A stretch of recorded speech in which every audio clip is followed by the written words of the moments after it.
It is this brain research that tells us why learners have separated nuances to how their brain functions effectively.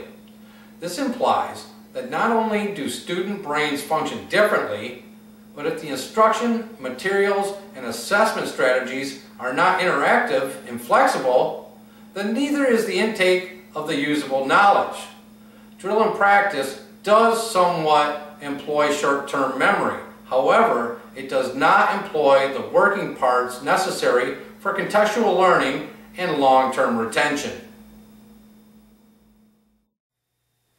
It is plainly obvious some students are just better at taking tests than others. And then what happens?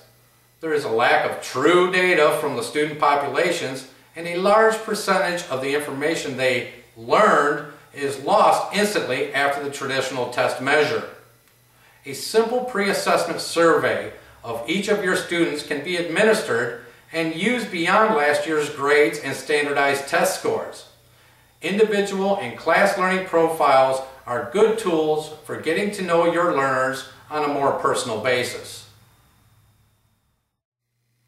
Here's where you can get the intangibles for differences in cultural, ethnic, linguistic, and academic diversities that go well beyond simplified demographics like gender, free and reduced lunch, etc. Pre-assessment surveys and UDL makes all of these student preferences and differences evident. Also, it helps teachers design more appropriate materials and methods while disintegrating traditional curriculum barriers.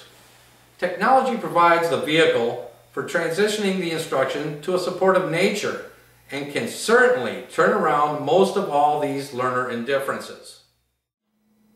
In turn, go ahead and give them the opportunities they prefer and that accommodate their identified diversities.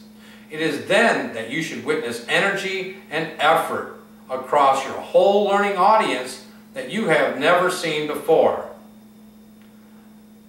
Now let's move on to the final topic of the presentation titled CAST Tools.